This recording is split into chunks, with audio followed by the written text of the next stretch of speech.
So I'm finishing up Great Mazinger, the complete series.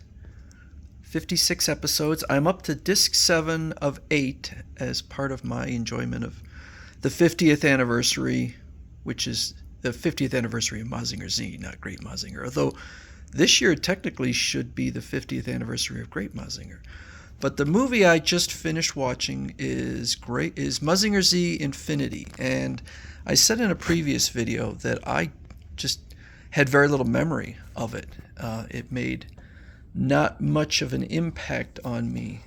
So I started watching it again, and I was impressed. The animation was very colorful, very bold. This came out in 2017. There was a lot of CGI, particularly in the battle beasts.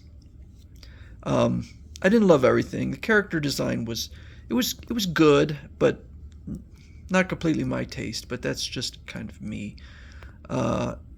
It starts off with a huge battle. I think this is supposed to be taking place, although I think it's in a separate universe from Great Mazinger. Years afterwards, Shiro is now kind of grown up, a young man. Tetsuya and Tsurugi are together. June is pregnant. Koji Kabuto is sort of with Sayaka, although they seem to be having some issues. I'd say one of the problems is that Mazinger in here is ridiculously overpowered. So one of the big questions in all of these older series is, why doesn't Dr. Hell or the Mycenaean Empire just come at them with everything they've got? Why do they sit there and attack with 1, 2, or 3 battle beasts at a time? So I guess in this one they had Dr. Hell attacks with everything he's got. So Dr. Hell is back, just as an aside. And they thought he was dead, had done a exhaustive search of the planet and found no evidence of him, but he's back with an entire army. But Mazinger Z and Great Mazinger just tear through them. Like, there is no battle beast that can match him. And so I think it was Great Mazinger at the beginning, but most of it is Koji Kabuto and Mazinger Z. After the battle, the good guys at the Photon Power Laboratory discover this gigantic Mazinger. Mazinger so large that, as Koji Kabuto said, his Mazinger could act as the pilot on that Mazinger. And so Koji, who has now become a scientist, although he kind of looks the same, he speculates that this has somehow come from a parallel universe. And I think that he said that it was photon power that somehow brought it to their universe. And so I'll just recap the story very quickly. Dr. Hell manages to get control of the gigantic Mazinger, which is known as Mazinger Infinity. And another battle. There's a lot of character building in this. And we have Boss Barat in there. And it gets a little boring at parts. Another thing was, I said in here in Mazinger the Impact that watching the original series enhances it. In here, it's almost necessary, because you could get lost in the characters and the relationship between Tetsuya and June, Koji and Sayaka and Shiro, and all of the different characters in here. So there's another battle when Dr. Hell manages to take control of this giant Mazinger Infinity. And I'm kind of skipping over a lot of stuff, but basically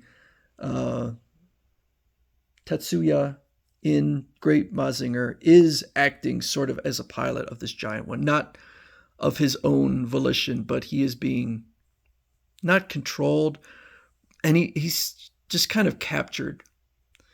But he's stuck in Great Mazinger in the crown of this Mazinger Infinity.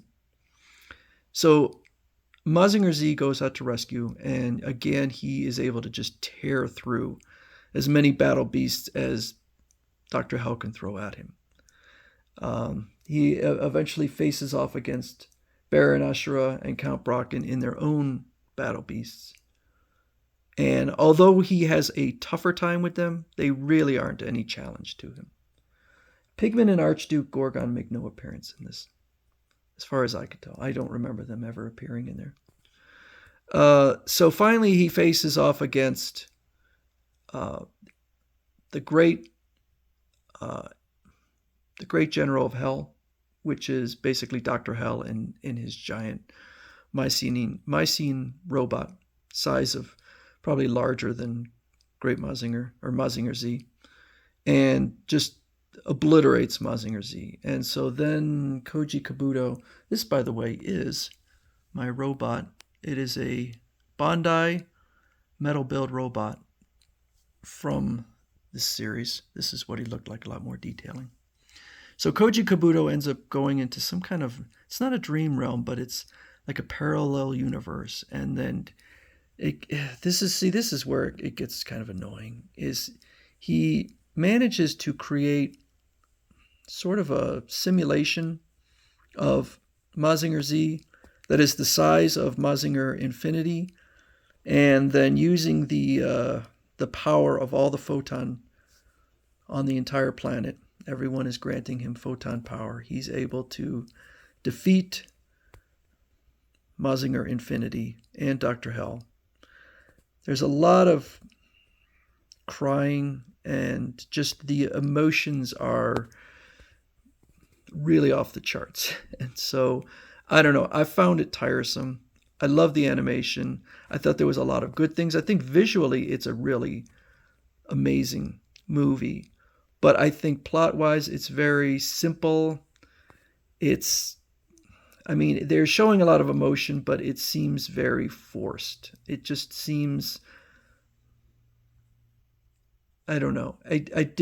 I now know why I found this movie so forgettable, because it really is. It's the plot that's forgettable. I think it's visually very nice, but ultimately, I like to watch movies a couple of times before I give an assessment, but I don't really feel like watching it again. I'll watch it again in the future, but I would say that I got a lot more enjoyment, even though I know from frame to frame the animation in here is light years ahead of. But there is more of a kind of an honesty in here and in Mazinger Z, and I certainly enjoyed Mazinger Z: The Impact much more. So if I were to start giving out recommendations, this would probably be it's not terrible. I've seen terrible ones. This one's not terrible. And I still have yet one more to rewatch, which I didn't even watch that long ago. It was fairly recent, which is Mazinger Z versus the Great General of Darkness. Or not the Great General of Darkness. The Great General of Darkness. So I'm going to rewatch that one also, but I'm pretty sure that's better than this one. So I think a lot of people would enjoy this. It's kind of my taste. I'm saying I didn't think it was that great, but I think a lot of people will just enjoy the action and all that. So that's kind of my take on Mazinger Infinity. I found it forgettable. Other people may enjoy it. It certainly does look nice.